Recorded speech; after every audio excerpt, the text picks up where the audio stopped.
ជំនឿនិងអត្ថន័យនៃការដាក់ឈ្មោះទូកងដែលចូលរួមក្នុងព្រឹត្តិពិធីប្រណាំងទូកខុសប្លែកពីទូកដែលប្រើប្រាស់ក្នុងជីវភាពប្រចាំថ្ងៃរបស់ប្រជាពលរដ្ឋក្រៅពីរូបរាងដែលខុសប្លែក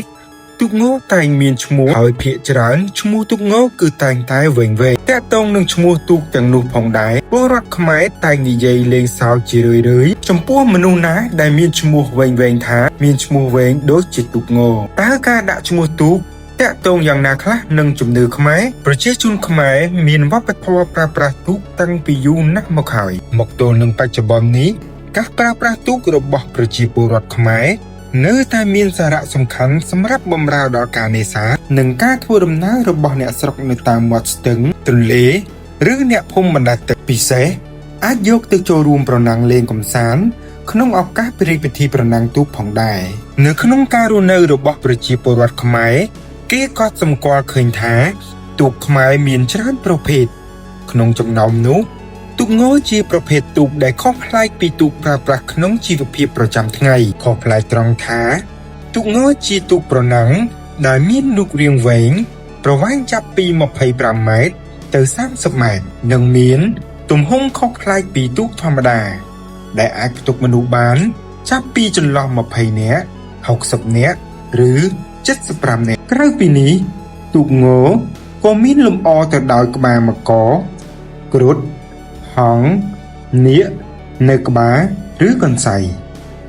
ព្រមទាំងមានឈ្មោះវែងទៀតផងដែរយ៉ាងណាមិញ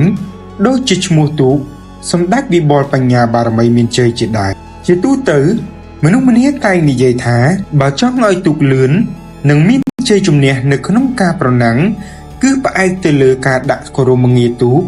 ដែលគេជឿជាក់លោកគោលគំនិតនិយមមួយនេះដោយផ្សារភ្ជាប់នឹងទស្សនៈនិងជំនឿលើអ្វីមួយដែលគេជឿជំនឿដាក់ឈ្មោះទូកនេះគឺដោយសារតែគេយល់ថាទូកង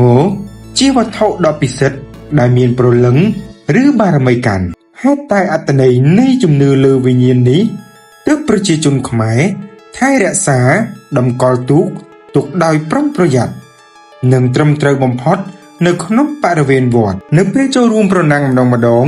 គេត្រូវធ្វើពិធីក្រុងពាលីដាក់ទូកចុះលើទឹកដើម្បីឲ្យទូករឹតតែមានកម្លាំងខ្លាំងទៅតាមបារមីនោះពាក់ព័ន្ធនឹងការដាក់ឈ្មោះទូកនេះអ្នកស្រាវជ្រាវអរិយធម៌ខ្មែរមួយចំនួនបានលើកឡើងថាពីដើមរៀងមកការដាក់ឈ្មោះទូកតាក់ទងនឹងជំនឿព្រលឹងទូកគឺសំដៅដល់ព្រលឹងខ្មោចព្រាយដែលមកកាន់ទូកនោះដូច្នេះហើយបានជាស្ត្រីមានផ្ទៃពោះគេមិនអោយដើរកាត់រោងទូកឡើយអ្នកខ្លះទៀតយល់ថាការដាក់ឈ្មោះទូកជួនកាលគេរួមបញ្ចូលរវាងឈ្មោះទូកអង្គក្នុងរឿងព្រេងនិងឈ្មោះវត្តផងក៏មានដែរក៏ប៉ុន្តែ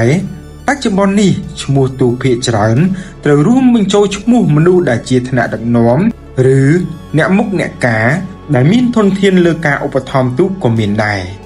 បើយោងទៅតាមអ្នកស្រាវជ្រាវបានបញ្ជាក់បន្តទៀតថា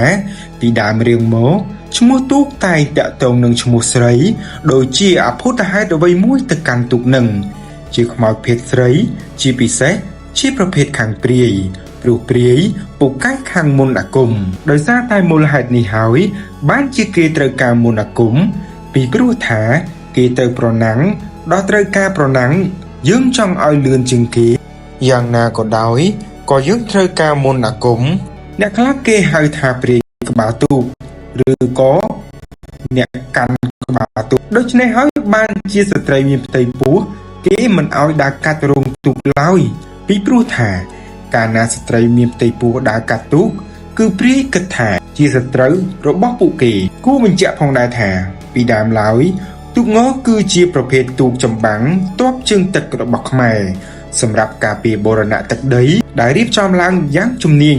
និងមានក្រិតក្រមត្រឹមត្រូវបំផុតការដែលគេហ៊ាននិយាយបែបនេះក៏ព្រោះតែគេសំអាងទៅលើចម្លាក់ទូកចម្បាំងនេះនៅលើប្រាសាទបាយ័ន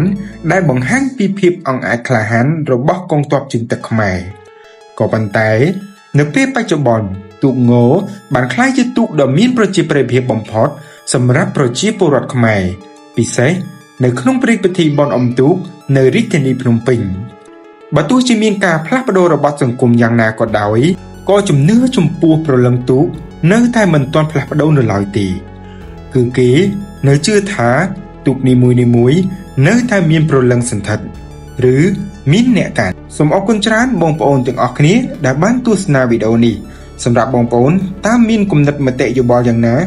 ចំពោះជំនឿនិងអត្ថន័យនៃការដាក់ឈ្មោះទូកងសូមបញ្ចេញមតិយោបល់របស់អស់លោកអ្នកខាងក្រោមខមមិនសូមអរគុណ